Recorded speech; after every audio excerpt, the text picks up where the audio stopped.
Go ahead, have a look around. In the end, we're both after the truth.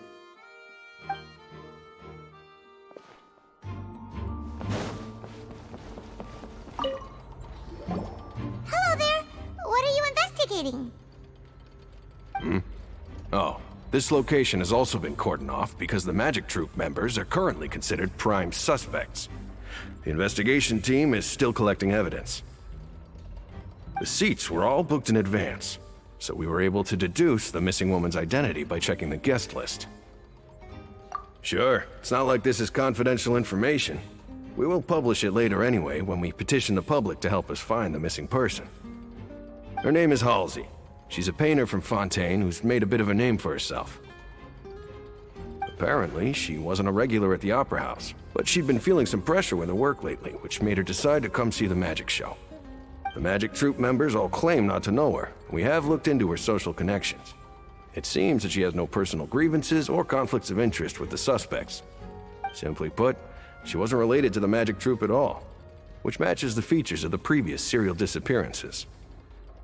Were the victims of previous cases also chosen at random? That's how it seems to us, in any case. Apart from the fact that they were all young women of around the same age range, there really weren't any other connections between them. Okay then. No need to be so formal. If you do happen to see the missing girl, please be sure to contact us. It is of utmost importance that we get to the bottom of these disappearances.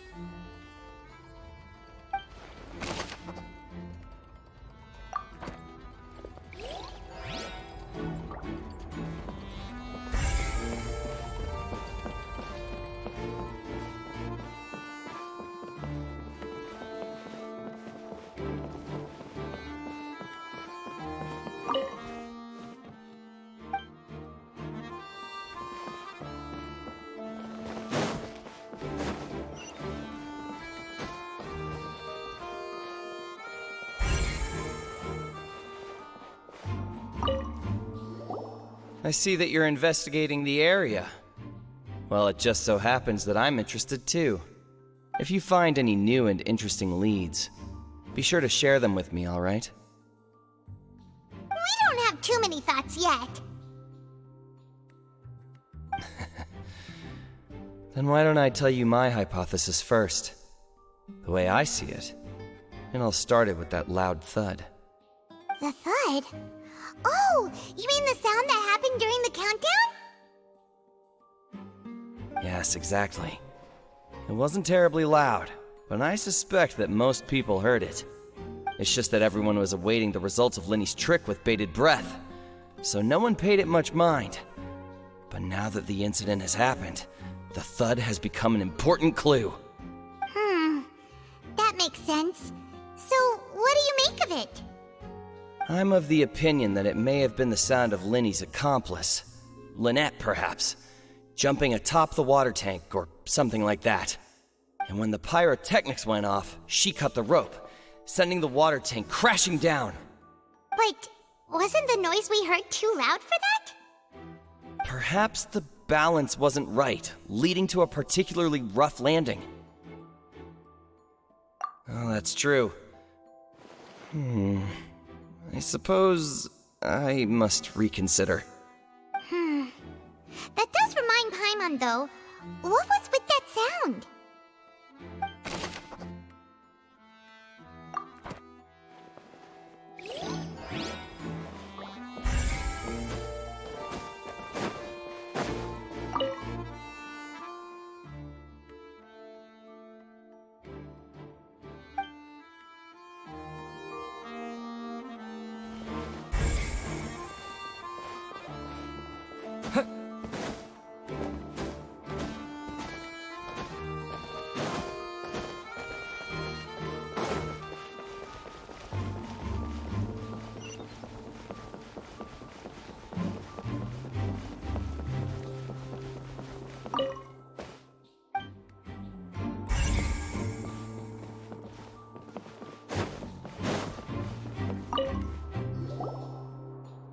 The investigation team has some new findings.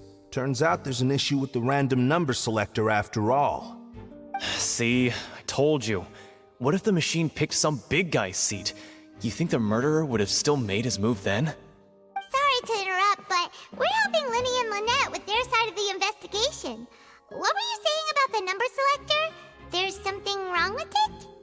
You're trying to help them? That'll be a tall order. Lenny used the machine to pick a random member of the audience during his performance, right? The lucky girl that later disappeared. Well, we thought there might be a serious problem with the machine. So we had it taken away for further inspection. It turns out that the seat number it picked wasn't random at all. The machine picks that same number every time.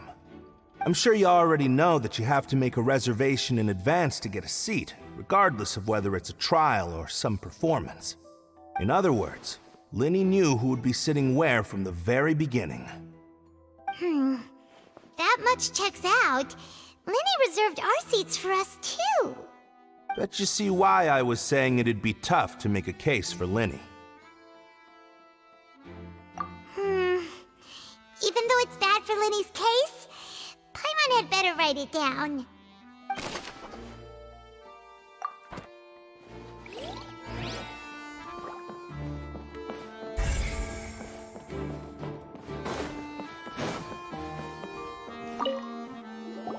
So this is the rope that broke and caused the water tank to fall.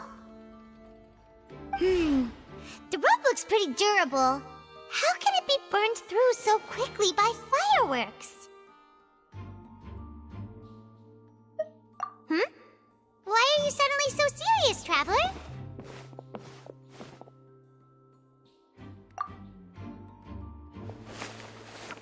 Whoa! Look! This bit is made from different material! Most of it was burned away, but there's still a little bit of it left.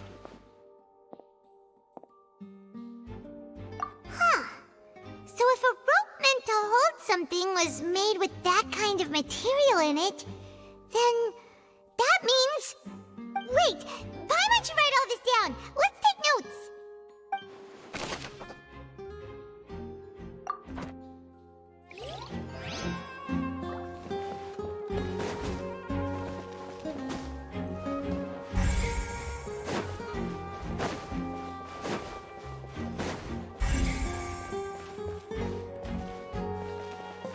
Linny's still talking to the guards.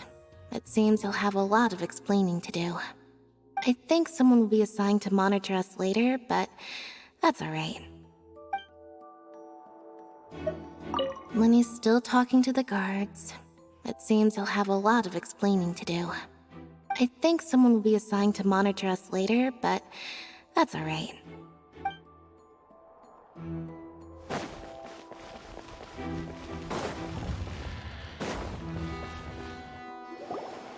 Hey, you! Yes, both of you! Over here! I've been keeping an eye on you for a while now. Huh? You mean us? That's right. If I'm not mistaken, you're also among those who wish to cut down the thorns and pursue the truth. No? And by the looks of it, you're not from Fontaine. Well, you're right on the more about that one, but who are you? Have you never heard of the Spina di Rosula? From mediating disputes and providing protection to solving conundrums, you name it, Spina di Rosula does it. And I, Navia, have the honor of being its renowned president. Though those who play by our rules call me boss. I'm Silver, her attendant. Pleased to meet you.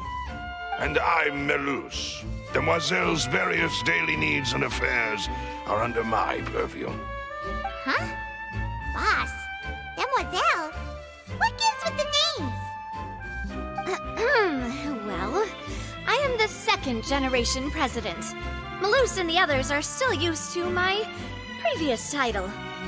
My apologies, Demoiselle. Should you prefer, boss, I will endeavor to use that instead. No need. You don't have to call me boss. Just Navia is fine. Okay, if you say so. Not that we're members of Spina di Rosula anyway. All merely trifling details. Never mind. Now, back to the situation at hand. That's right. I've always kept an eye on the serial disappearance cases. My interest stems from a matter back from my father's time. Judging from the look of things, I find Linny an unlikely mastermind. Really? We think so too! That's why we're looking for clues now! But how did you come to that conclusion? Intuition, naturally. My unparalleled intuition. Farina sure was quick to point the finger at Linny without any decisive evidence whatsoever, wasn't she? But that's not uncommon for her. If you remember, the Justice had to interrupt her and ask if she was pressing charges just to keep her from getting carried away. Anyway, a trial begins the moment someone levels charges. And, of course, there was no way Farina was going to back down in that situation. Sounds more like you just don't trust the Hydro Archon. Well, what's your opinion? I must admit that she can be interesting at times, but liking her doesn't mean that I'll blindly agree with her. All right, I've answered your question. Now, it's time you answer mine. Wait a minute! Did that answer count? Well, I say it does. But don't worry, you won't hear any pointless questions from me. In your opinion, do you think it's right to treat a trial like it's an opera? Well? And why would that be?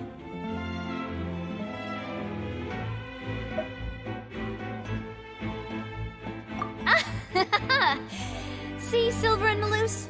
I told you they'd be different. Most astute of you, demoiselle. I too think that the Traveler's response was most excellent.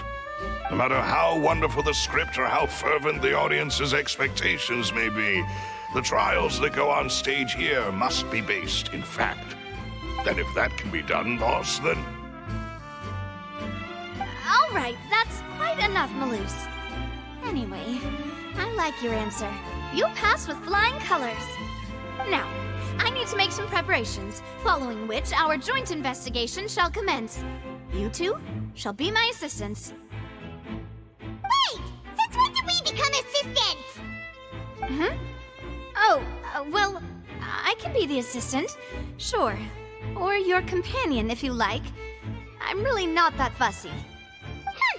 That's more like it.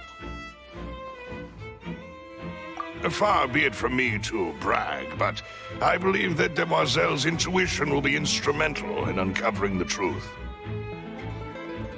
You wish to save a friend from false accusations, and we wish to unravel the disappearances. In this sense, our goals are aligned. You have a point. You're quite the talker, aren't you, mister? And what about you over there? What do you think? You seem like you've got something on your mind. I have nothing to add. Oh, alrighty then.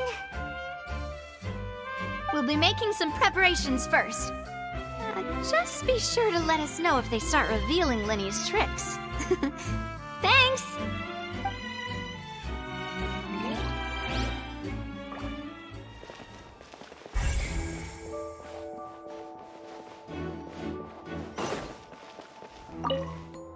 Speaking of that, I think magic shows would be very popular in Poisson. I can see that. Maybe I should try to learn some magic.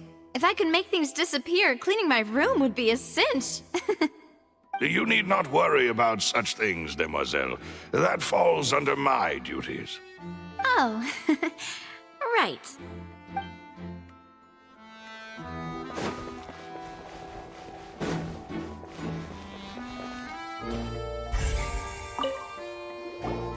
Sorry, but no one can freely enter or exit the Opera House at the moment. If you wish to leave, you must register your identity with us first. No, we're not leaving. We're representing Linny and Lynette as attorneys, so we're investigating the case. Were you always guarding this entrance? Yes, after the Chief Justice gave the order, everyone coming in or out must undergo a strict inspection.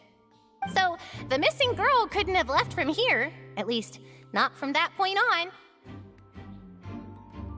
I doubt there was much opportunity then, either. How can you be so sure,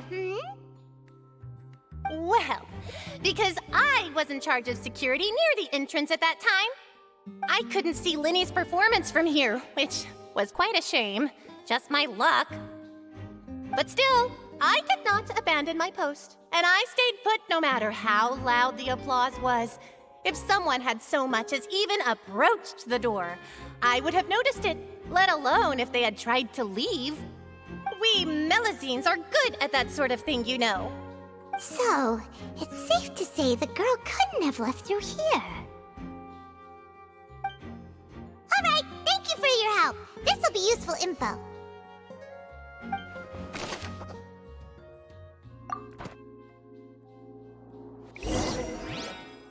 We've checked everything of note here at the performance venue. Paimon wonders how Linny's discussion with the guards is going. Let's go see, shall we? Ooh, things are getting interesting, huh? We're about to see how magic is made.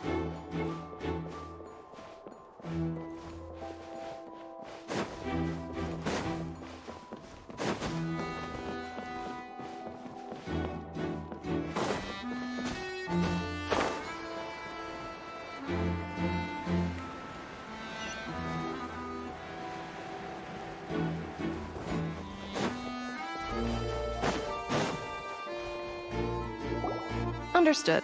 Then I will be going with you. Just so you're aware, I will be monitoring your actions and making notes as necessary. Very good. Thanks for being so agreeable.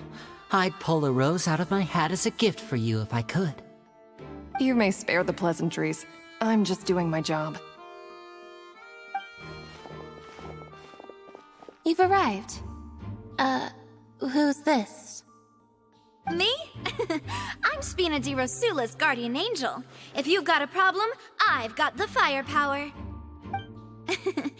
Sorry, I got a little carried away there. Call me Navia. I'm a partner of theirs, and will be helping investigate this whole situation. And these are my companions. Would you mind if they join as well? Fine by me. Oh, new helpers? I would be most grateful. Well, let's just say we're tagging along. It's not every day you get to see the secrets behind magic performed on such a large scale. I appreciate your kind interest. Come with me. We'll be heading below stage. Huh? Below stage? Yes, a world of secrets is hidden beneath this magic box, prepared specifically for this switcheroo trick. But before I reveal everything, you should have a look first. Notice anything strange here?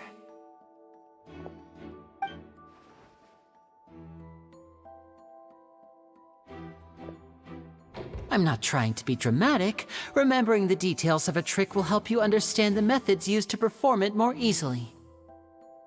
Huh. Weren't there balloons and other decorations here? Where did all that go? Ah, good eye. That said, you're still far from discovering the answer. The back? You mean the inside of the door? What's different about it? Paimon didn't notice anything. Very good indeed. I thought you might not be able to catch that, given that you were sitting in the first row. The back of this door was patterned. Those patterns are now gone, replaced by a smooth wooden board. So, if you put 2 and 2 together, what do you get? Exactly. All right, let's go. I'll tell you how it works as we head down.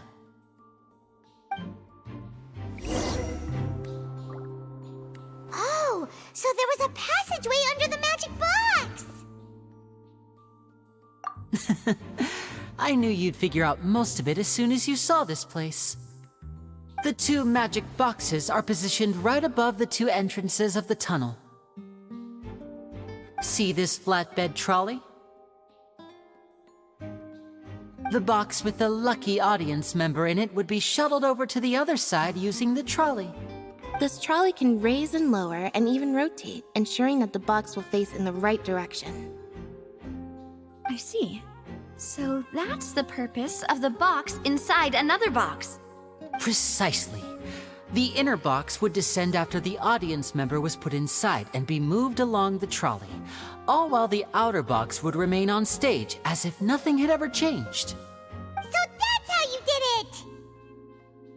Once the box was lowered, the trolley would store some energy through this device here, with which it would complete the rest of the steps.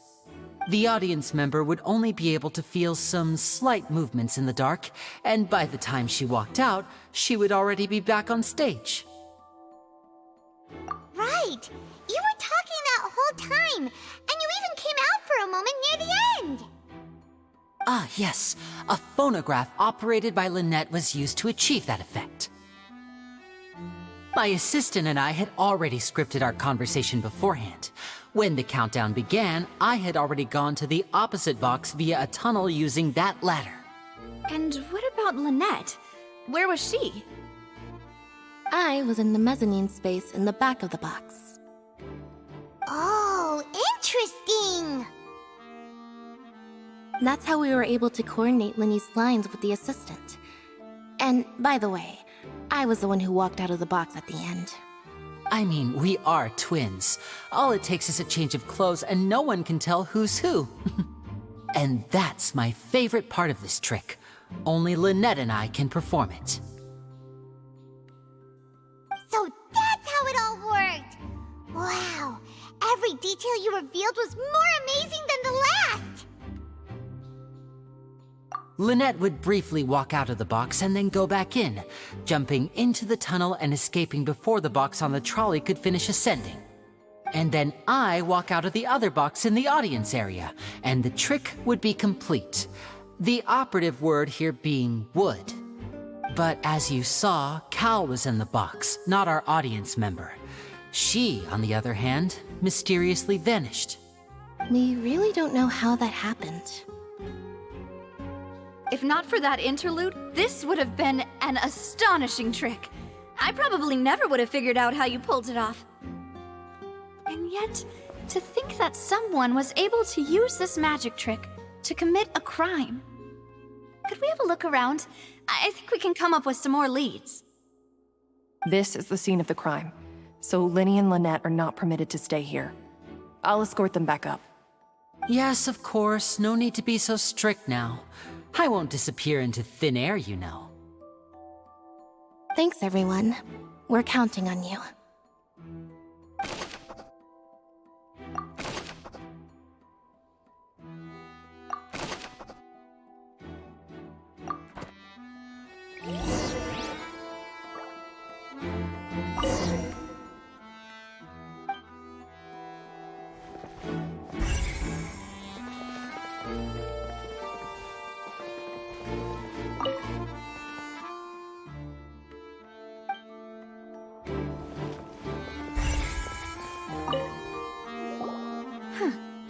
What's this? Looks like a hook tied to the end of a rope. Huh? There's all kinds of odds and ends here. Perhaps it was a prop for a different trick. But why would it have been left here? Whatever it is, let's make a note of it first.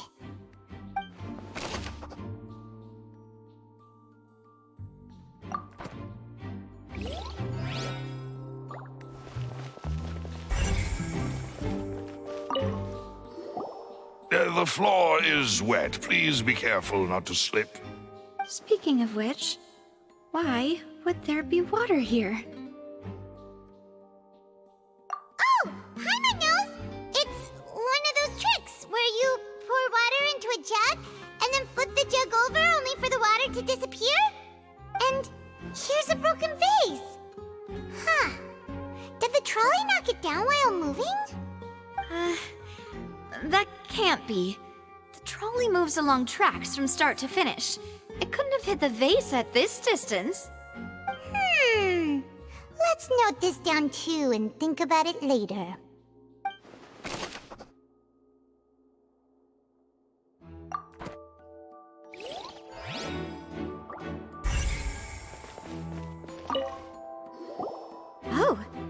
These are the clothes that the lady chosen from the audience was wearing, right?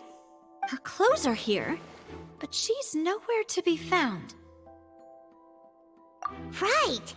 And do you really need to do that if you're kidnapping them? Ugh, this is so confusing. Paimon doesn't want to be a detective anymore.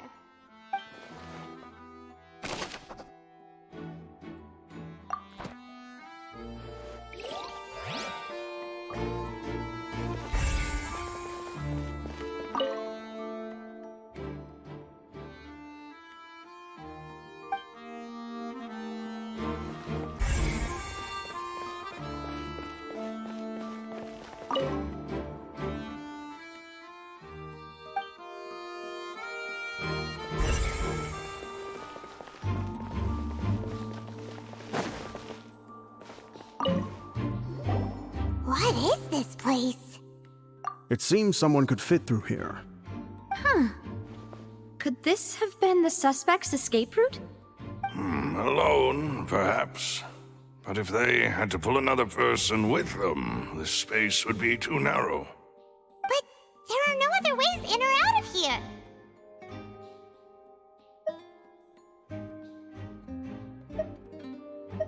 Oh, you're right! Let Paimon write that down.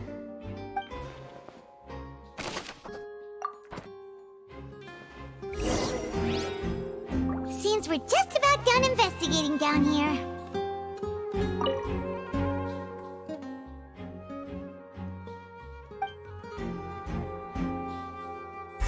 Yes, let's head back up.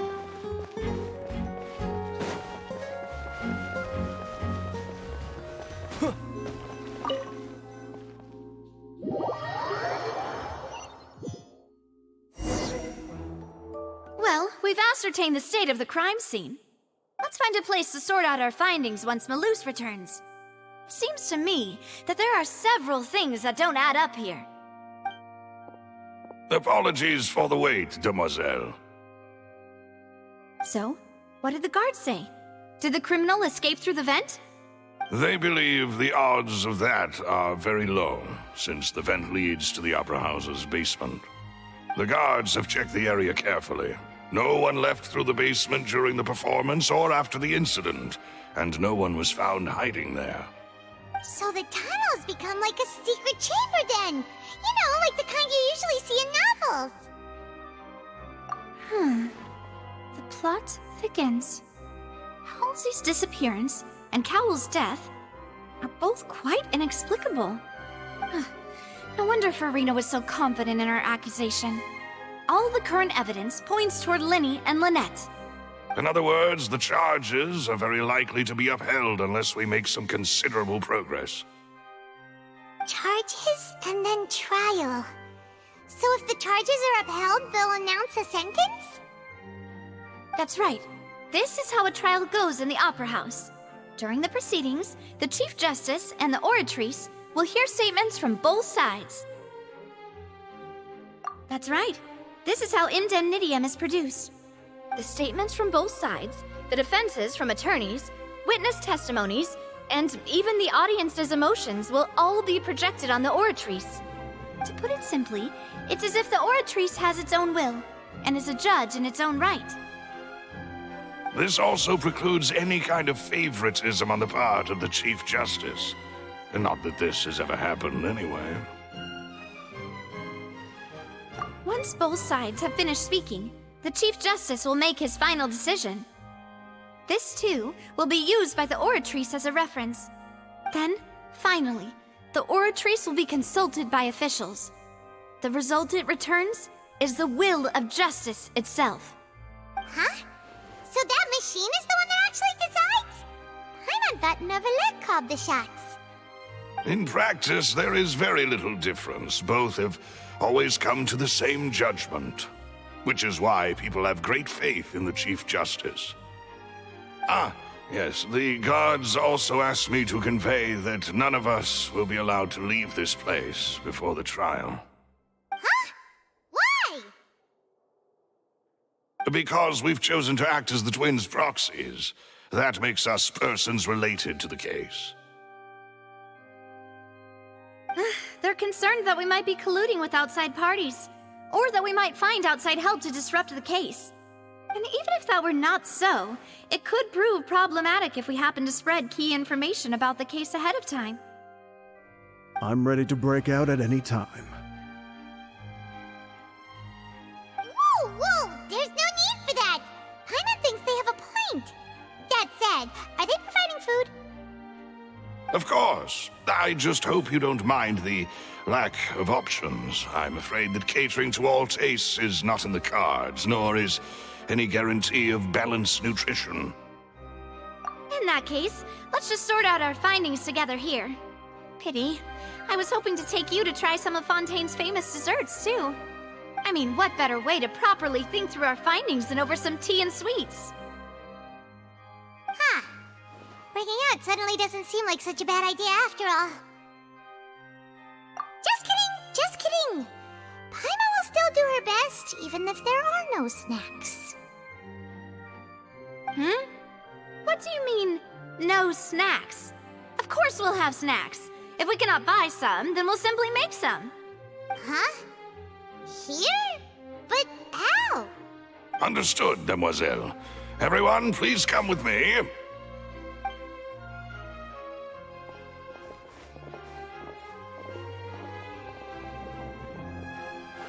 Wait, you're carrying a portable stove with you? Yes, I must be prepared to meet the demoiselle's baking needs whenever the fancy strikes her. I have eggs, sugar, and almonds at the ready. Good work, you two. Then I'll get to it. Please sit tight for a moment. You'll get to taste my awesome snacks soon enough. These three are quite the interesting group.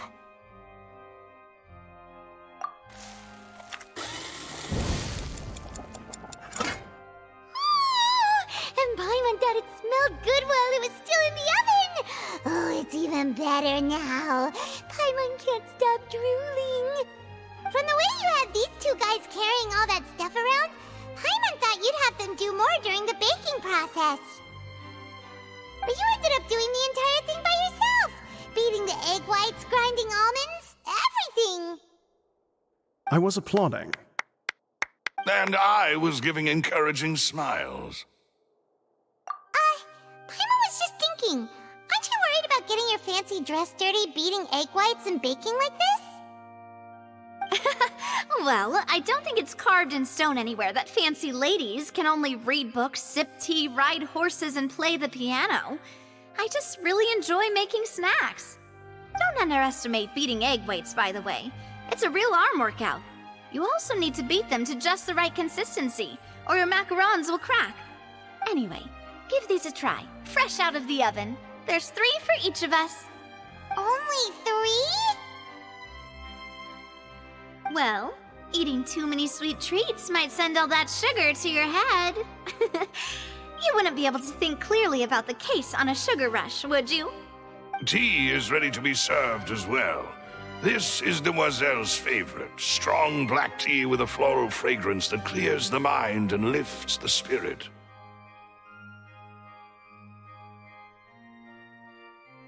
No need for concern. I'm merely doing as I should.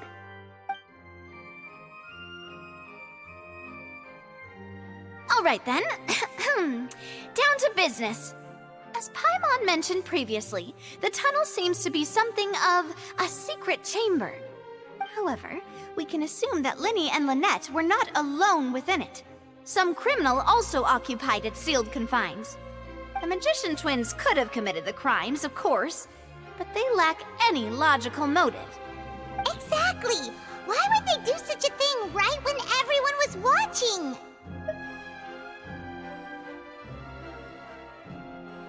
The flower vase and the thud we heard during the performance could indicate some altercation between Halsey and the criminal in the tunnel, resulting in the shattering of the vase, the discarding of her clothes, and her abduction.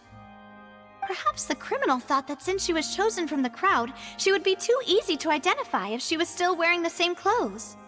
Paimon thinks that makes sense, but the real trouble is... True. None of the clues we found thus far support the existence of this third person. But The only people left to consider are both technically victims, whether it's the missing girl, Halsey, or poor Cowl. Huh. Could Halsey have secretly made modifications to the magic props in order to murder Cowl before making her escape? That's right. And even if she had tampered with the setup, she would need to understand the entire trick to pull it off. Nor does she have any motive. The guard said that she has never had any dealings with the Magic Troop's members. Were we not thorough enough in our search? From the sound of things, this is turning into an impossible case. Your macarons are amazing, though, Navia. They smell great! They're nice and crisp and super sweet! They are my specialty, after all. And I see you've already had 5 of them. What? 5? Oh, that can't be right! Paimon only counted 3, honest! Please don't worry about it. At my age, a few less sweets might actually be a good thing. No! Being greedy is one thing, but Paimon knows how to count. Besides, Paimon knows that if she ate too many, then others wouldn't have enough. Wait, even you don't believe Paimon?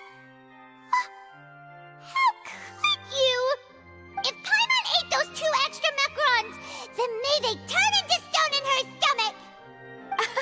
All right, we get it. Well, I suppose one of us might have gotten too engrossed in our chat and eaten them by mistake. No big deal. Malus, set up the stove again, if you would. Huh? What are you doing? Making sure everyone gets 3 macarons, of course. Exactly. We don't want to trouble you. As you wish, demoiselle. And I have the egg, sugar, and almonds. Well, this really is your hobby, huh?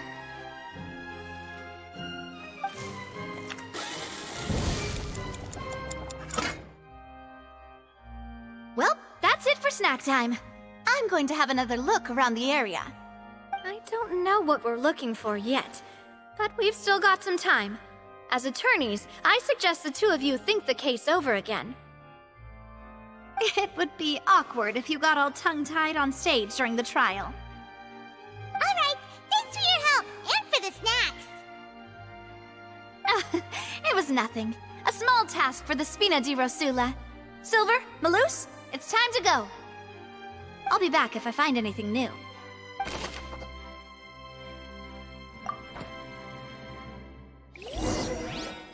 All right, it's time to put our heads together.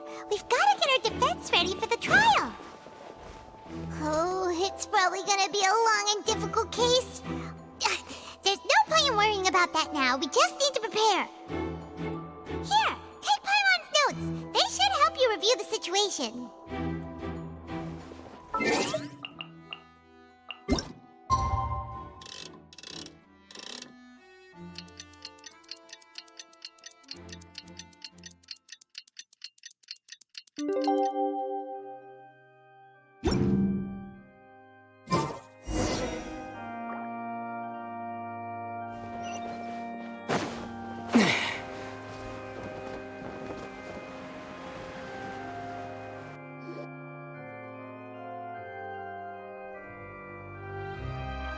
Do? The whole situation is so confusing.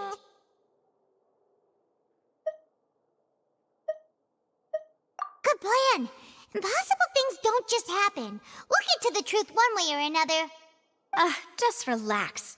Even if everyone else suspects Lenny and Lynette, at least we will be supporting them from the stands. Besides, I doubt Farina understands any more about what happened than we do. Thanks, Navia. Well, we'll be going then. Best of luck to you.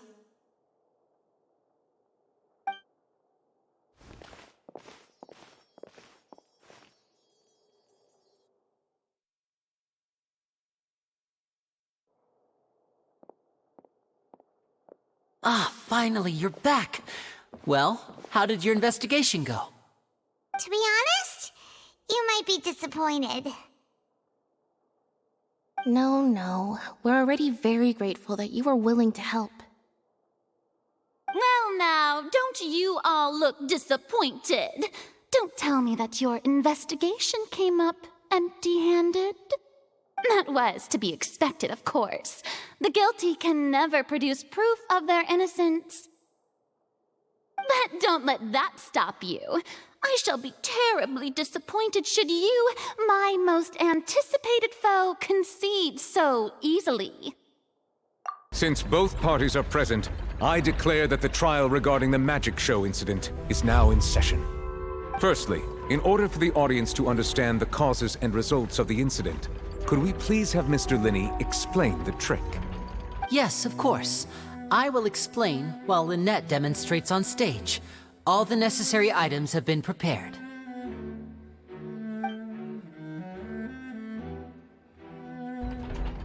Thank you, Mr. Linney.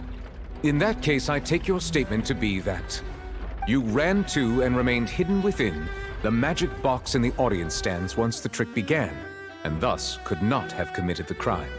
Is this correct? Yes, that's correct, Your Honor. In that case, I call upon the prosecution. Lady Farina, do you wish to refute his statement in any way? Why, of course I do. Allow me to take the first shot and break this case wide open. Mr. Linney is clearly lying. There is no way you could have been in the box the whole time if you were to abduct Halsey and murder Cowell. In fact, I'd say you were hardly in that tunnel at all. That is simply your hypothesis based on the presumption that I'm guilty. Oh, is that so? And if I may ask, what did you hear while you were inside your box? The roaring countdown of the crowd, of course. That's how I kept track of the time and built anticipation for the finale. And you didn't hear anything else at all? Nothing that might leave an impression of any kind? No, nothing. I see. But when the count reached 30 seconds or so, there was a thud. One so loud that I believe practically everyone heard it. Huh?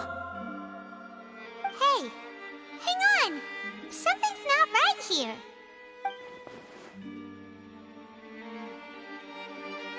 Yeah, I'm sure he could have heard a noise that loud from inside the box. I was right by the box, and I definitely heard the thud. Look at those scales. Could those mean... Well then, ladies and gentlemen, allow me to use the words of the magician himself. You never know what can happen in the blink of an eye. Indeed, it seems his alibi can also collapse in the blink of an eye. Of course, I have armed myself to do far more than smash your alibi.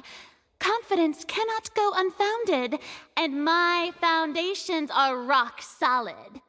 Tell me, aren't you and Lynette actually from the House of the Hearth? The House of the Hearth?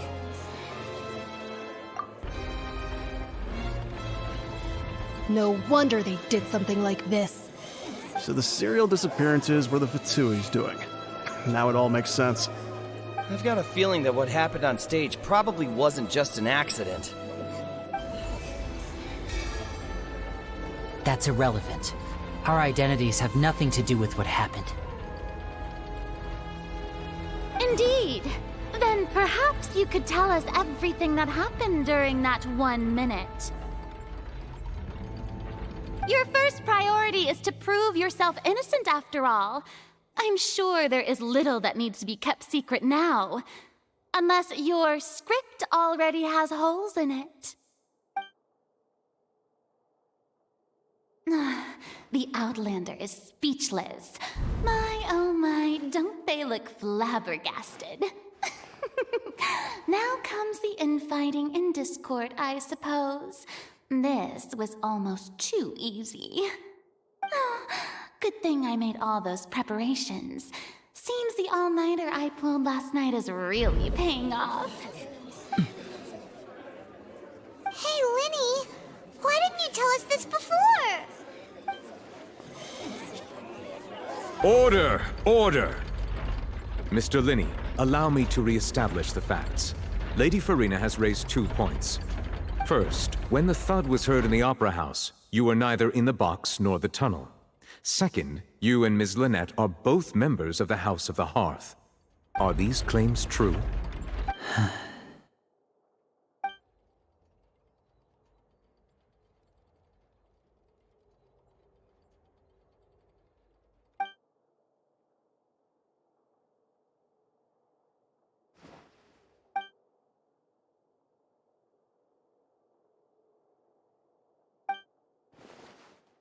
Please answer my question, Mr. Linney.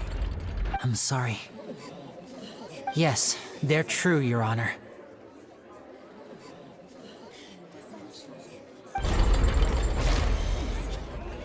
I knew it! Well, that's it. We might as well move on to the sentencing already. What should we do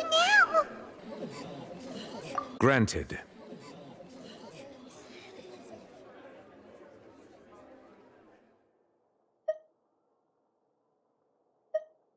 In that case, what is your request? Is that really necessary? They're already as good as guilty. The defendant deceived their own attorneys. What is there left to discuss? Order! Order, I say! Your request is reasonable, and we shall adjourn. This trial will reconvene in 1 hour. So you would stick to Mr. Linney's defense even after knowing what you do now? You certainly have more professionalism than I thought. In that case, my dear audience, let's allow the joy of victory to steep for a little while longer.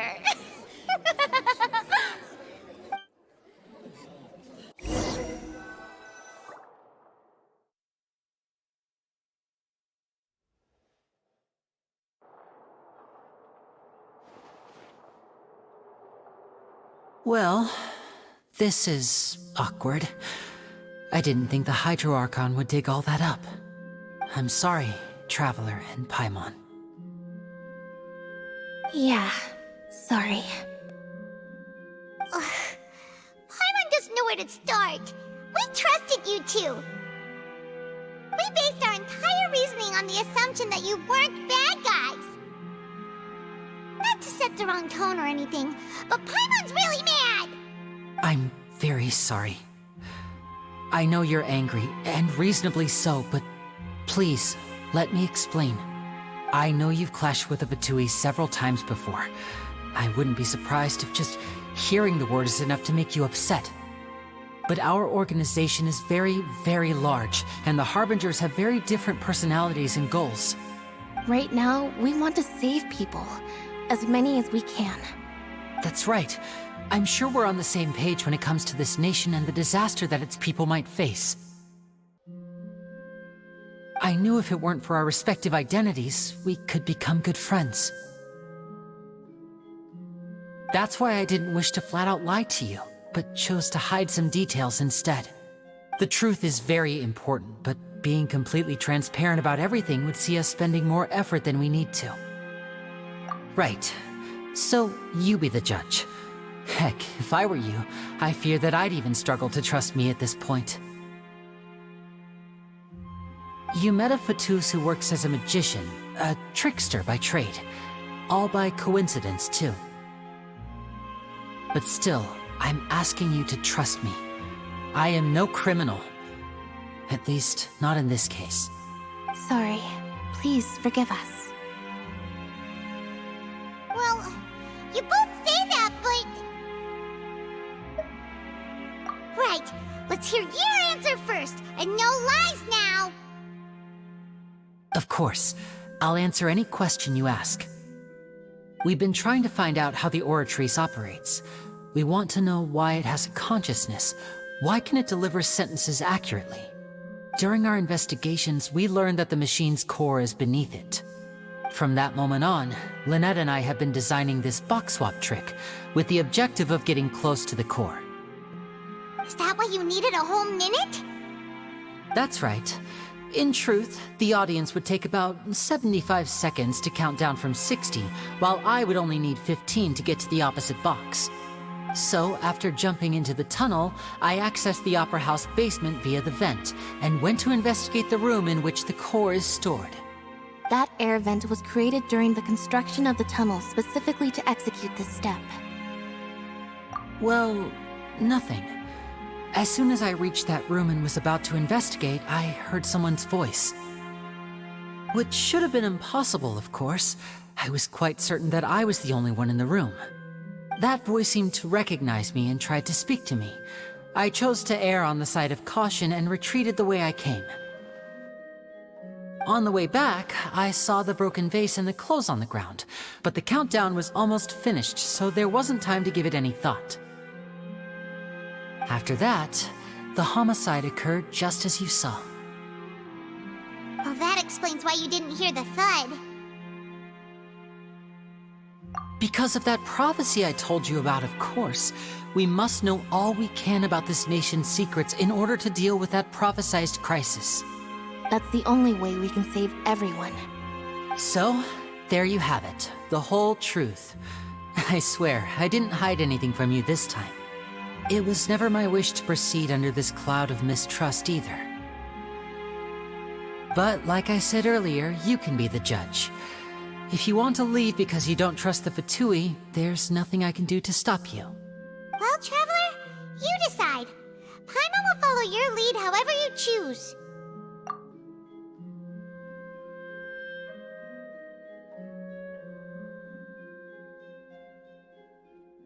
Okay, thank you. Thanks for giving us a chance.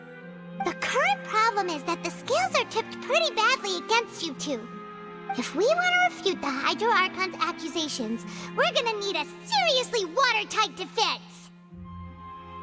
Huh? Oh, Paimon thinks she gets what you mean.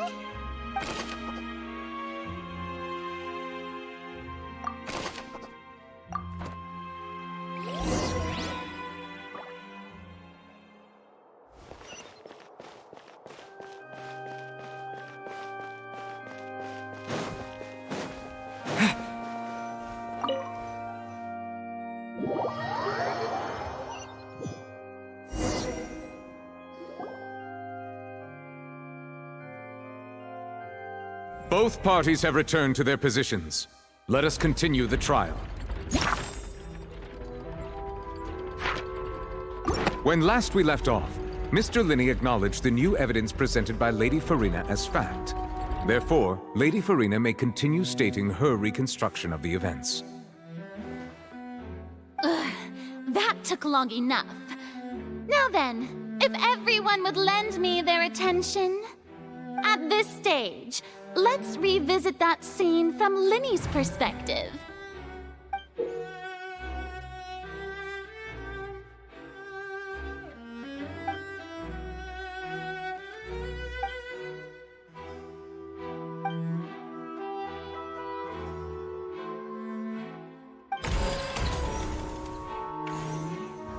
As the countdown began, he entered the tunnel. When the flatbed trolley passed, he opened the box and got into an altercation with Halsey, which caused the loud thud. He did not realize that this sound could be heard by everyone in the opera house, which is why he claimed earlier that he could not hear the sound. Finally, he used the vase to knock her out, before making her change clothes to prevent others from recognizing her. At this time, Cowell arrived in the tunnel, having heard that strange noise, and caught Linney red-handed. So Linney proceeded to knock him out too before stuffing him into that box. Afterward, Linney passed the unconscious Halsey to his accomplice through the magic box in the audience stands, before operating the devices such that Cowell's death would be ruled an accident. And there you have it. That's the truth behind what happened. Does the defendant's side have any objections to Lady Farina's description of the events?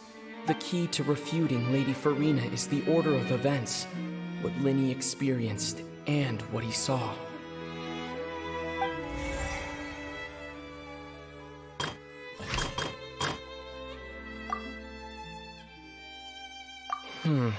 Seems this won't produce a particularly effective rebuttal.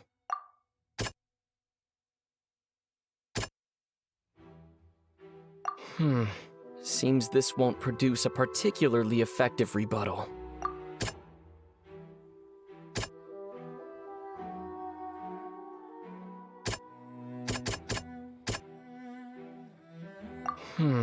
Seems this won't produce a particularly effective rebuttal.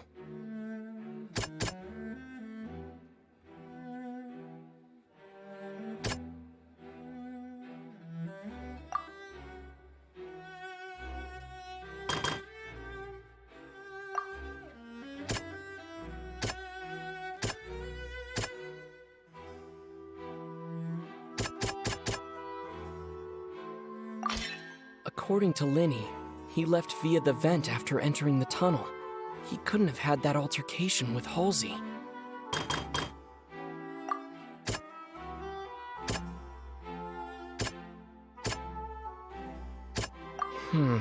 Seems this won't produce a particularly effective rebuttal.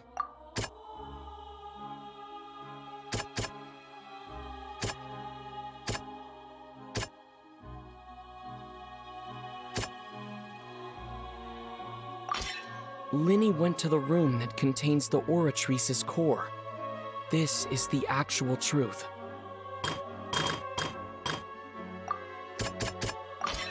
Linny did not take part in the underground altercation. He only witnessed traces of the aftermath. Attention! Ace Detective Paimon has something to say! When the countdown started, Linny did indeed go into the tunnel. But he immediately used a vent to access the Opera House basement, which is where the underground core of the Oratrice is stored. Once he reached that area, he heard a voice in what should have been an empty room. Since he felt something was amiss, he returned immediately. The crime scene had already developed by the time he reached the tunnel again, and in order to complete the magic trick, he did not remain there for any length of time. Finally, he reached the surface, and that was when the accident happened from his point of view. Therefore, he's innocent!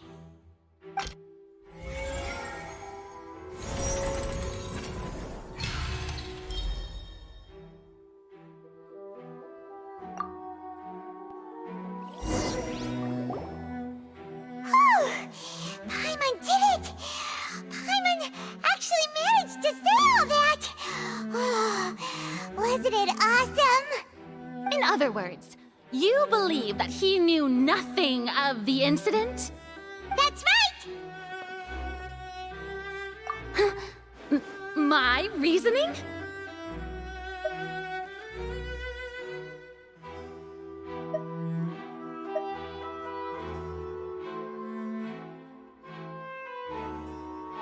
If that's the case, then if Carol hadn't entered the tunnel, who was the entire setup meant to kill? Assuming that what you say is true, Linny only needed to kidnap the young girl to cause a new disappearance case. What would the point of killing someone on stage be? Oh, they have a point. That's right, you tell him! And that's why they're partners of mine. They've managed to turn things around. Oh, well, your denial is very strident, I'll give you that. But what proof do you have to back your claims?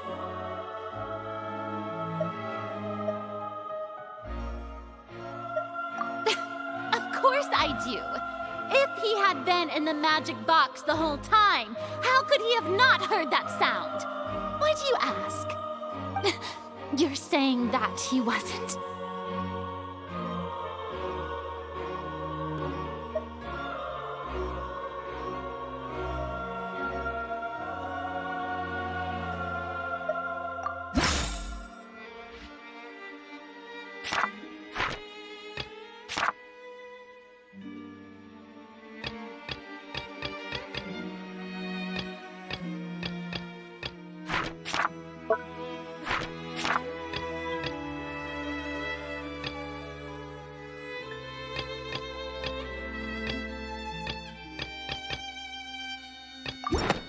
sure we don't need to give this more thought? Paimon thinks there's something off here.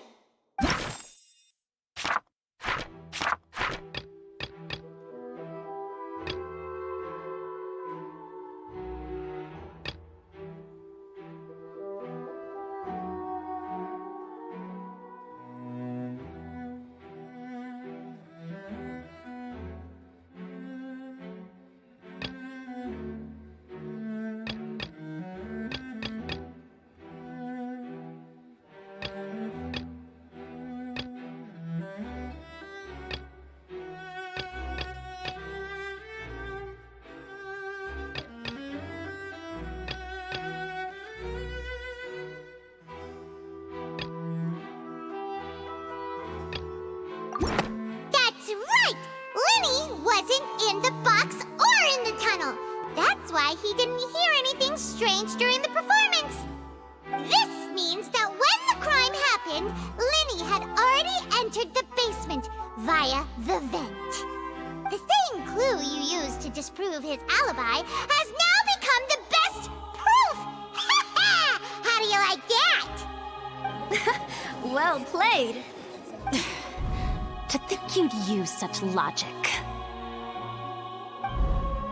Well then, if it wasn't Linny who committed the crimes, then who was it?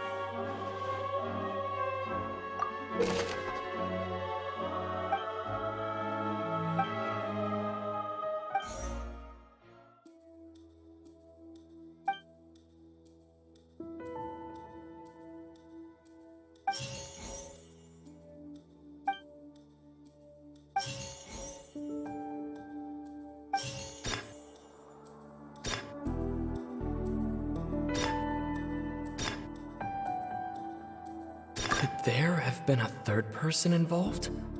Is that really a possibility? Halsey is the missing person and an ordinary audience member.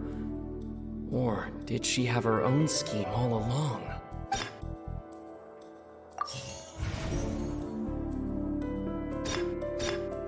The deceased's name is Cowell, Linny's assistant. He would have been able to tamper with the equipment. Could there have been a third person involved?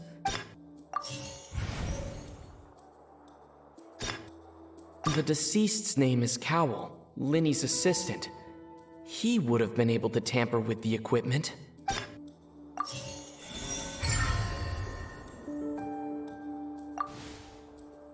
Huh? That can't be right. Are you serious? The killer was, in fact, Cowell, the deceased! Oh, is that so? How interesting! Let's hear your reasoning then.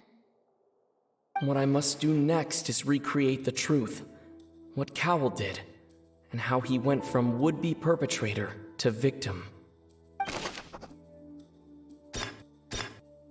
No one entered or left the Opera House through its entrances, so where would the criminal have wanted to take Halsey? The deceased's name is Cowell, Linny's assistant.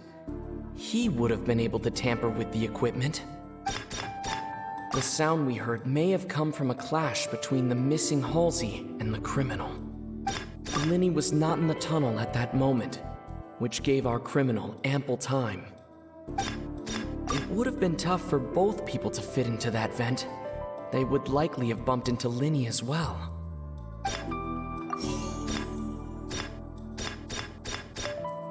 Halsey's clothing was in the tunnel, so there must have been some fear that she would attract attention.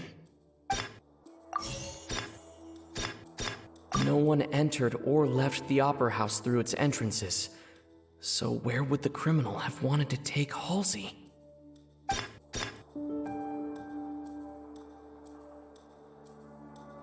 The deceased's name is Cowell. The sound we heard may have come from a clash between the missing Halsey.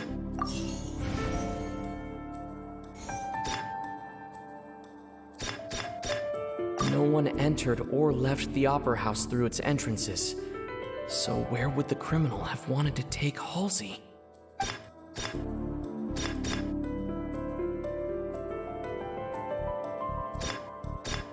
Linny was not in the tunnel at that moment, which gave our criminal ample time.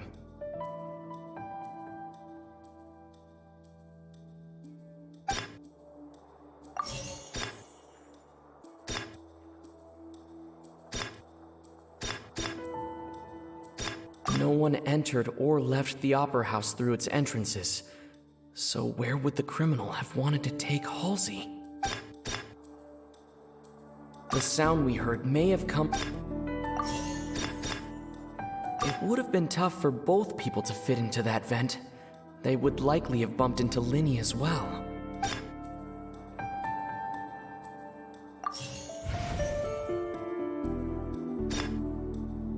Halsey's clothing was in the tunnel. No one entered or left the Opera House through its entrances.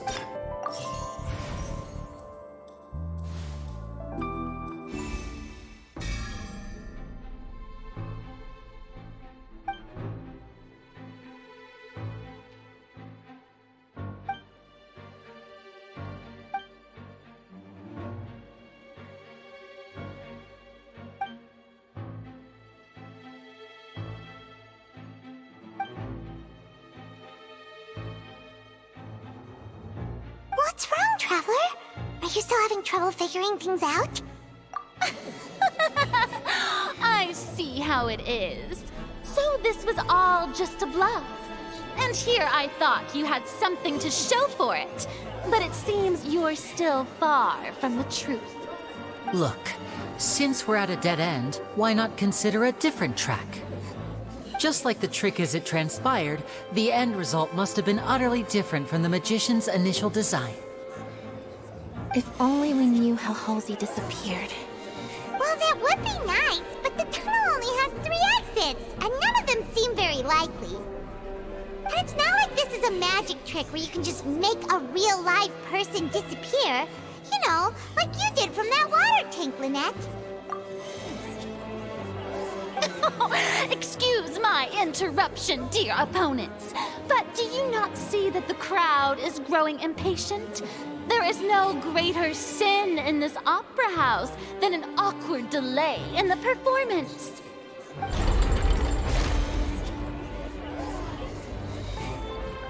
If the defense is unable to make further effective arguments, we will move on to the next stage of the trial. Linny was not in the tunnel at that moment, which gave our criminal ample time. The sound we heard may have come from a clash between the missing Halsey and the criminal. The deceased's name is Cowell, Linny's assistant. He would have been able to tamper with the equipment. The vase was not broken by chance. It was used to cover important evidence. The water.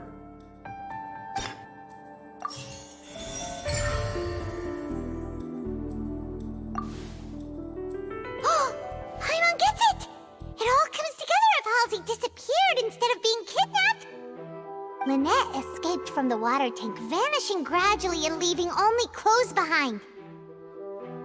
If there's a similar method where a person could be transformed into water... Just a moment, please. I do hope you know how preposterous you sound at the moment. How could a person ever be transformed into water? This is reality we're talking about here, not some magic trick. Must we really? I should think that of anyone. Your friend Linny already knows this truth very well. Magic tricks are ultimately just illusions and misdirection. But Halsey's disappearance is very real. We're talking about 2 completely different things. Even so, I trust the Traveler's judgment. The truth must be out there somewhere. Perhaps some new line of reasoning may open if we try to gather all the focal points that don't make sense. Since Cal was the deceased, we haven't placed much attention on him. But given that we aren't making much progress with the case, it wouldn't hurt to have a look at his belongings, would it? People really do come up with all sorts of harebrained schemes when at the end of their rope. The way I see it, your suggestion that we broaden the scope of our investigation is nothing but a tactic for stalling the trial.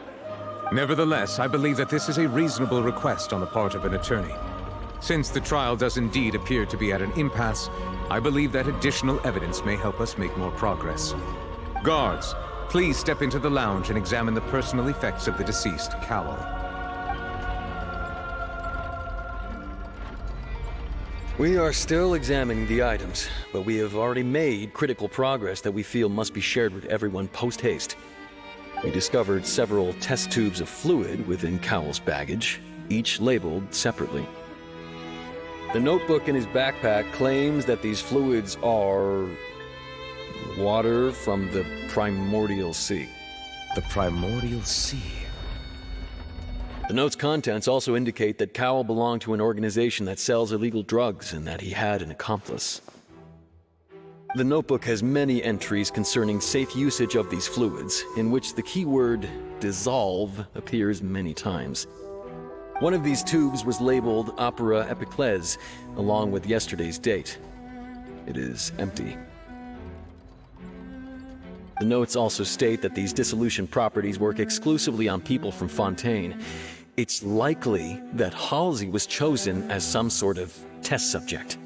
As such, we believe that the defense's hypothesis is, in fact, supported by sufficient evidence.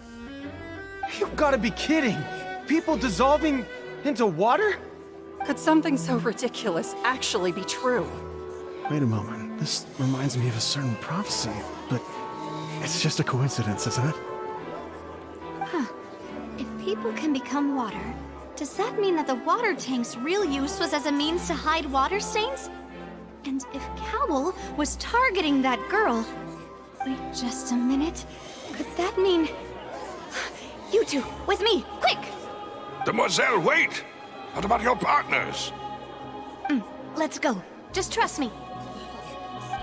Order! Order! It is undeniable that further examination of the deceased's personal effects has yielded some surprising results, but we cannot yet verify the veracity of these clues.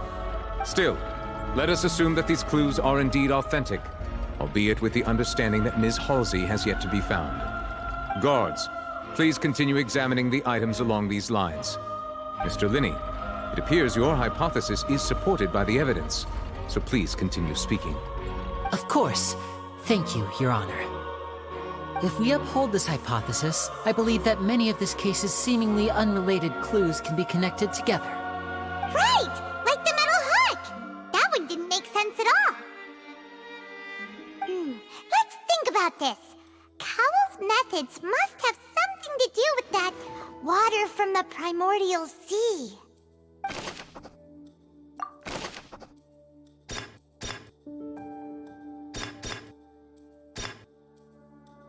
The deceased's name is Cowell, Linny's assistant. He would have been able to tamper with the equipment.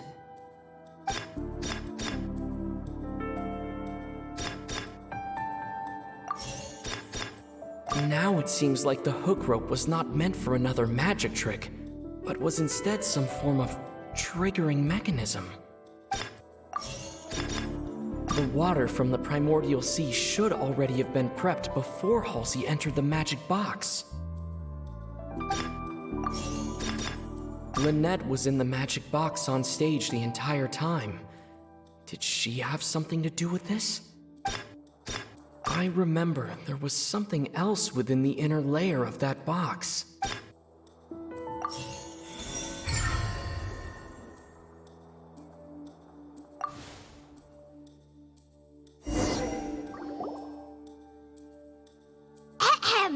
It's Ace Detective Paimon's time to shine again! In the original plan, Cowell would tamper with the water tank rope and the number selector securing his target. When the magic box containing Halsey was lowered, the metal hook would retract gradually and pierce the balloon at the top of the box. When the balloon attached to the box popped, the water from the primordial seed inside it would pour down and dissolve Halsey. Afterward, Cowl would enter the tunnel and break the flower vase to conceal the water inside the tunnel, with the remaining evidence being covered up by the water tank on stage. But he encountered something unexpected in the tunnel, and wound up being fatally hit by the same water tank he meant to use to cover his tracks. Huh. That does make sense. That actually links together a lot of the more confusing pieces of evidence. Oh dear, what do I do? Even I think they sound convincing now. Have I falsely accused an innocent person? What a humiliation. Now, it seems like the only point of contention remaining is the exact circumstances that led to Cowl's death. His notes mentioned he had an accomplice who could be related to the situation.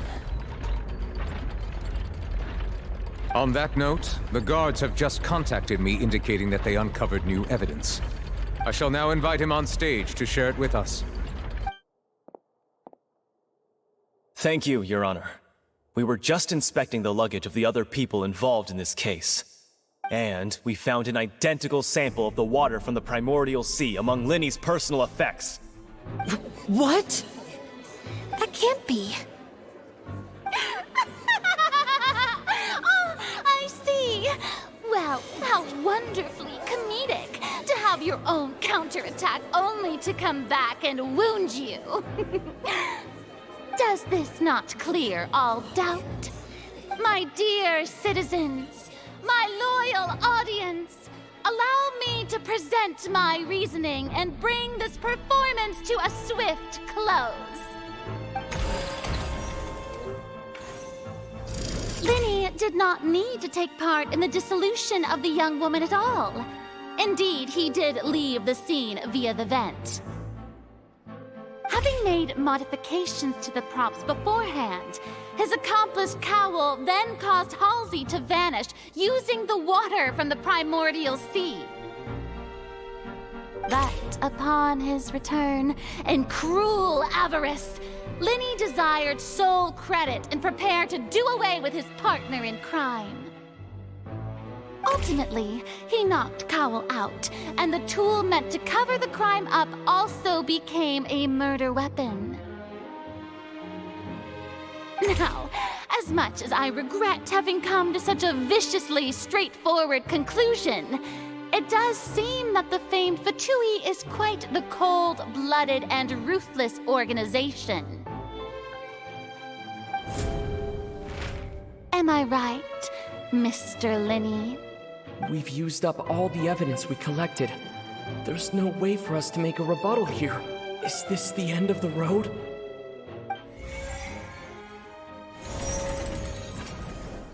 Oh no! Paimon can't think of anything either. It doesn't look like there's any way around this. Seems using the water as new evidence was too good a move. Why did this have to happen now? I think we've all seen enough now, and we have ample witnesses to my flawless reasoning. I believe this is indeed the finale. Now then, my good, noble Chief Justice, should we not, in your view, move... Excuse me, everyone, but I must interject. Miss, I must ask you not to shout, and to respect the ongoing legal proceedings. Oh, come on. Don't be hasty. I have a good reason for interrupting, you know. Now, would anyone here like to take a little break from all this debate and see a little magic? I'll show you an amazing trick. One that can bring a young woman who has disappeared back in the flesh, right before your very eyes. Please, do the honors, Mr. Linny, if you would be so kind. What in the world is she saying? No offense, miss, but miracles like that are beyond my scope as a magician. Come on now, don't be silly. Magic is all about misdirection, isn't it? It It often conceals the truth while presenting a fascinating illusion. But once everyone believes the illusion, can't magic reveal the truth to them once again? And wouldn't such a trick be the most marvelous finale to today's performance? Come on, Lenny and Lynette. Give it another go. Don't worry. Spina di Rosula has made the necessary arrangements on your behalf. But, as the magic makers and stars of the show, I think I should leave the final performance to you. I understand.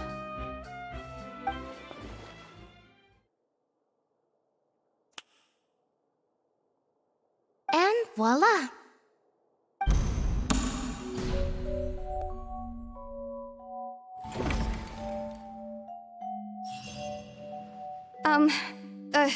Sorry for the interruption.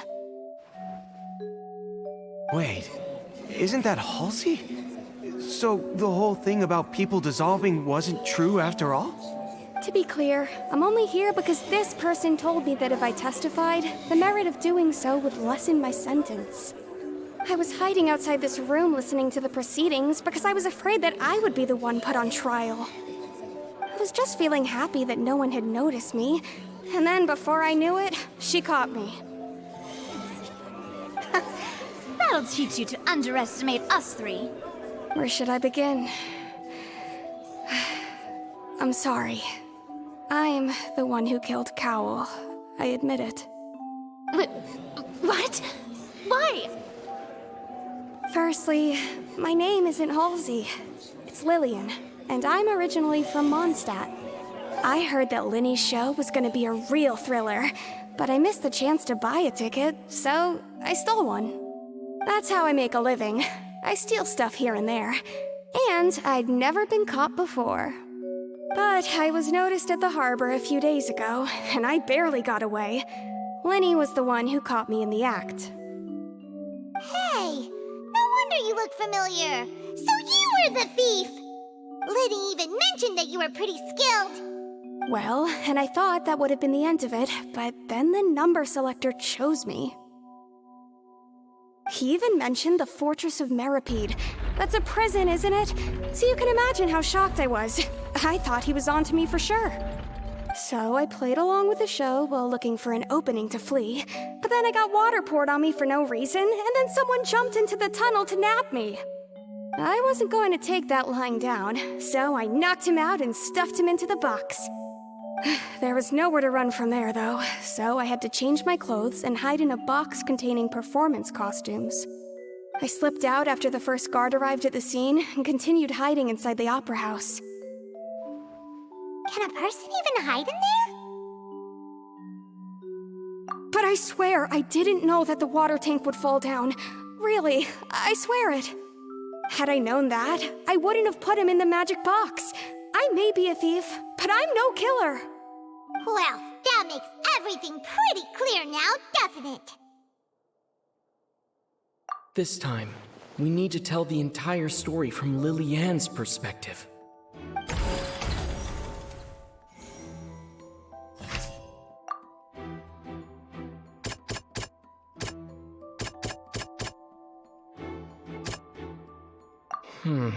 Seems this won't produce a particularly effective rebuttal. Seems this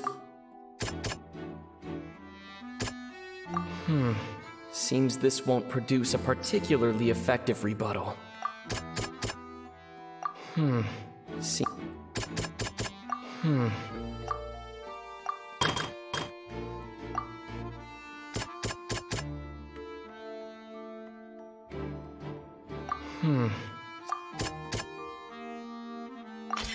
The strange sound wasn't from a fight.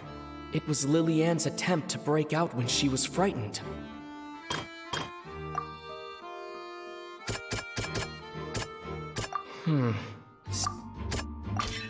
The flower vase was not broken to cover anything up, but it was smashed during the struggle between Lily-Ann and Cowell.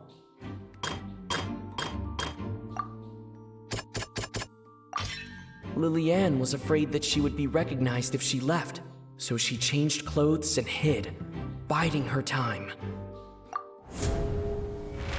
And it's Ace Detective been selected out of the blue, Lillian panicked. Her panic only intensified after she entered the tunnel and had water poured on her head. So she kicked the door open, producing the thud we all heard. Hearing the commotion, Cowell leapt into the tunnel, only to discover that Lillian had not dissolved. He did not know that Lillian was not from Fontaine, but was a thief who made her way in by stealing a ticket. Mistakenly believing that the water from the primordial sea needed time to take effect, he tried to force Lillian back into the box. The two broke the flower vase during the struggle, but Lillian came out on top, knocking Cowell out and putting him in the box. With no way of escaping, she changed her clothes and hid in the costume trunk until the performance ended.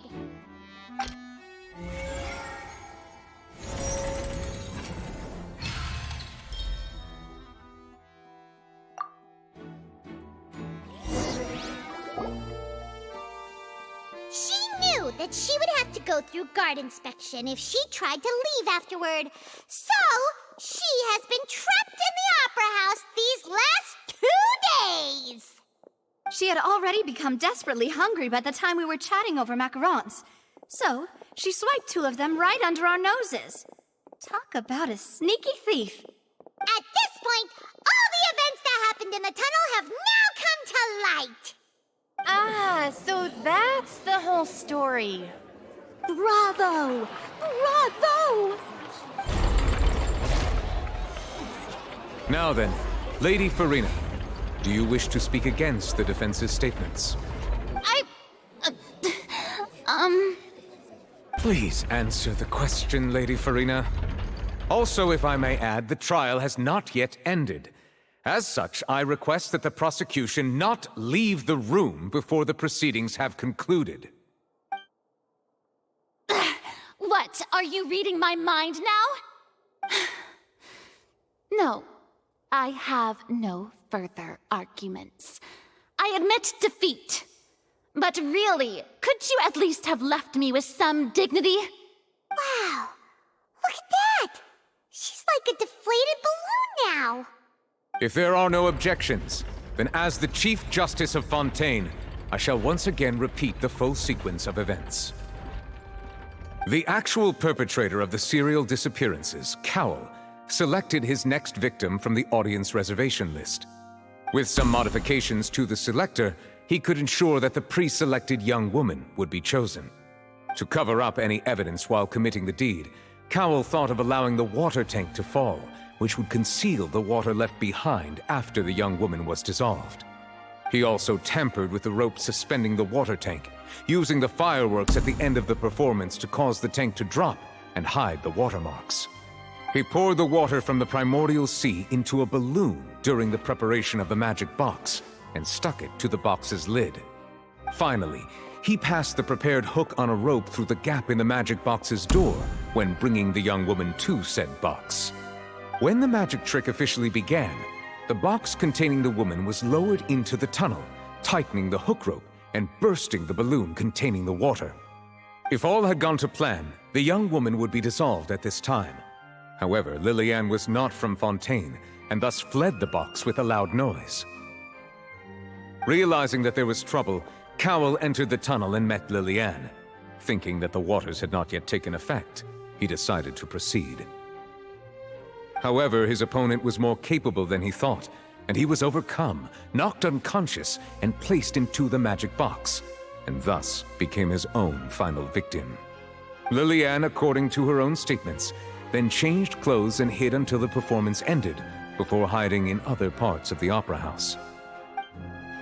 As for Linny, he was in the underground structures within the opera house, and was thus ignorant of these happenings. From this reconstruction of events, we can conclude that Linny, the accused, is in fact innocent. While there is much in Linny and Lillian's conduct that should still be investigated separately, this case, at least, can be handed over to the Oratrice to make the final decision.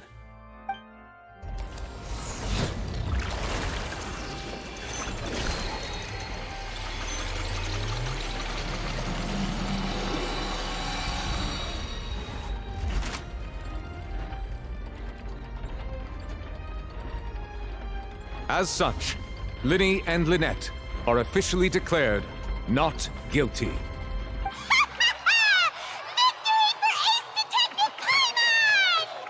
Great work, partners. Thank you all. Thank you so much. Next, I think we deserve an explanation, Guard Vaughn. How did you find the water from the primordial sea in Linny's baggage? Right! Your discovery caused me to make a serious mistake, you know. Or was that not a discovery, but false evidence that you dared to bring before this court?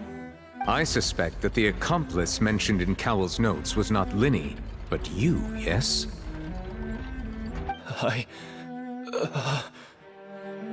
I'm sure you know what you must do to lessen your sentence. Speak quickly! Unless you want to earn yourself a one-way ticket to Coupon Town. I was just following orders. We were supposed to place blame for the serial disappearances onto Linny, and thus cause suspicion to fall on the Fatui. The higher-ups said this was the best opportunity to do so.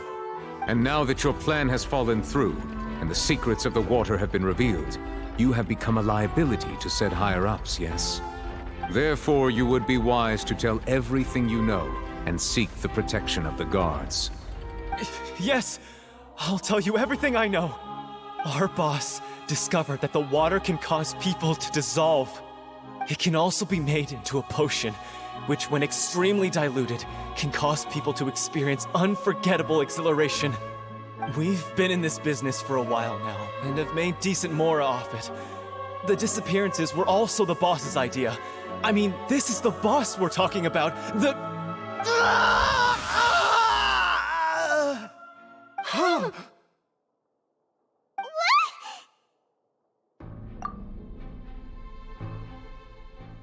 And now he can no longer talk. Such ruthlessness. I shouldn't have expected any less of them. An outrageous act.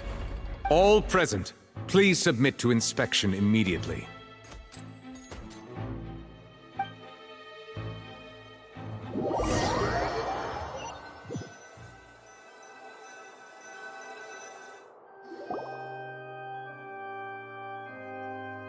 So, we're just going back now?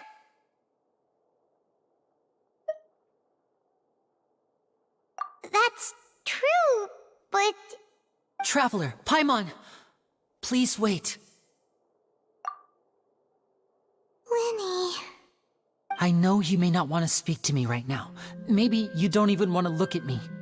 But still, let me thank you again for defending me to the end, even after you learned that I'm a member of the Fatui. I guess. But regardless, I'd like the opportunity to set things straight. I didn't approach you with any ulterior motives or ill intent.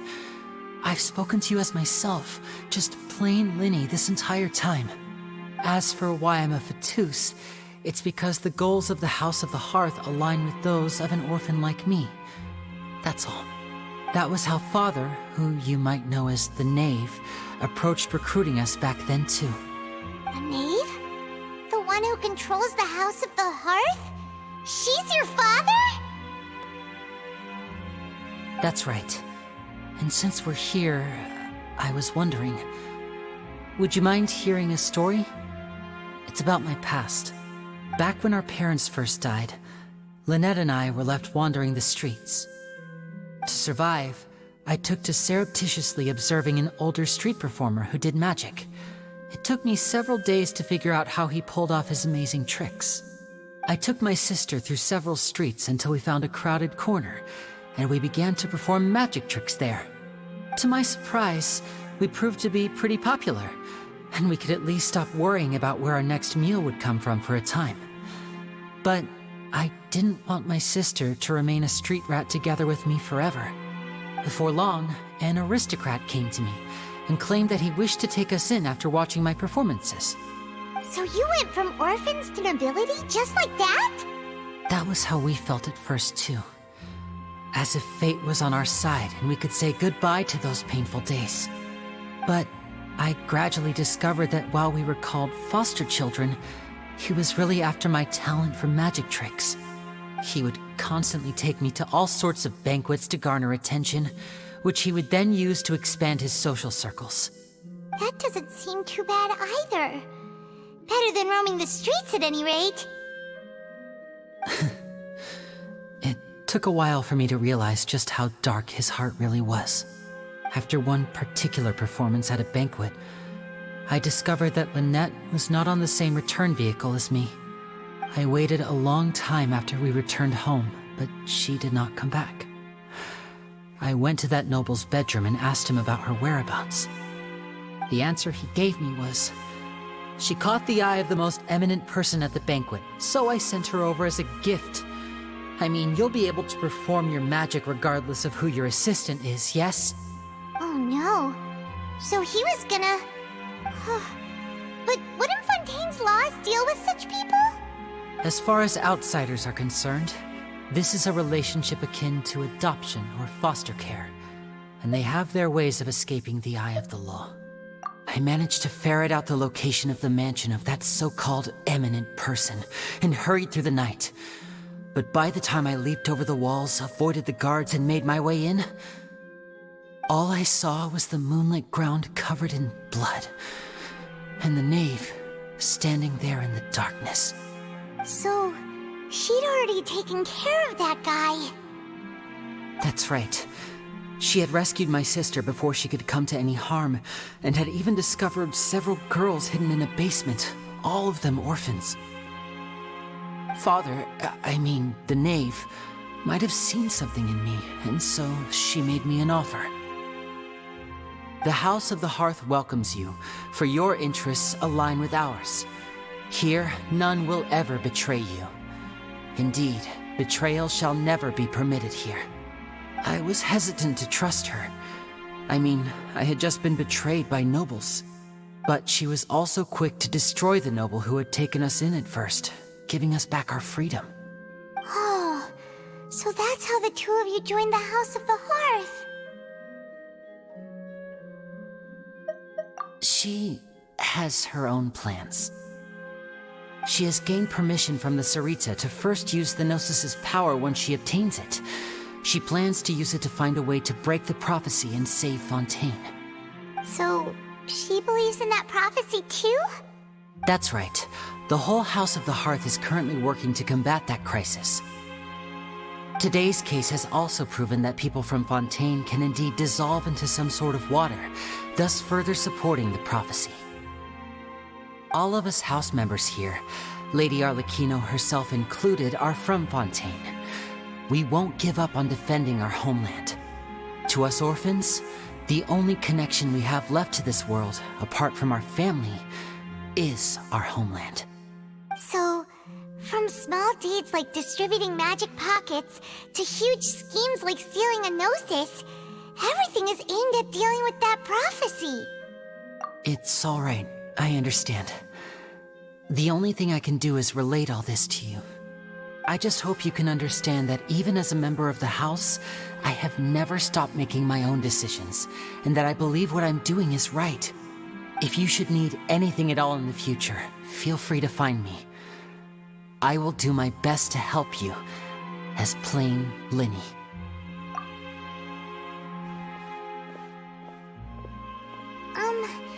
Bye, Linny!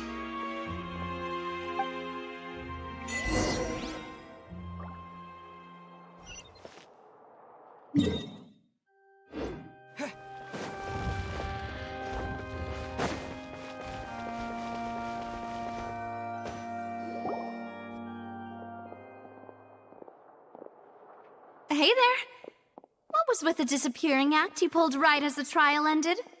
Were you looking for us, Navia? Well, this whole thing isn't exactly over, is it? I do feel that we're getting closer to solving the serial disappearances case, though. Don't you think so, too? Huh? What's wrong, my dear partner?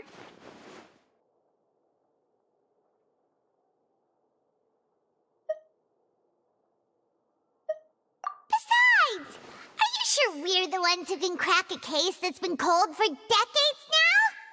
And given that there's new evidence from the trial, there should be a trail of breadcrumbs crumbs for the Hydro Archon's people to follow now, right? Ah.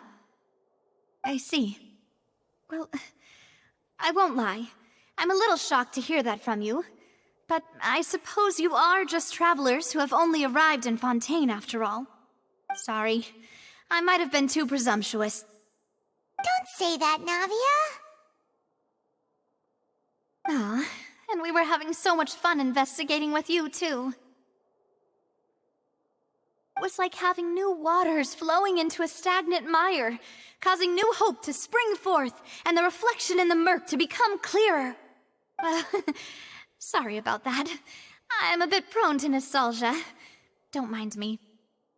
Wait, shall we have a farewell meal? You know, to commemorate our time as partners? Huh? Do we really need to get that formal? Well, guess you really did treat us as partners, huh?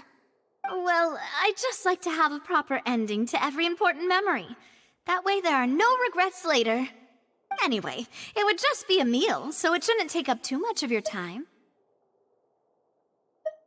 You don't have to twist Paimon's arm. If Boss Navia's treating, count Paimon in! Oh, wonderful. In that case, why don't we return to the court of Fontaine and head to the Hotel de Boer? I believe we'll make it just in time for dinner.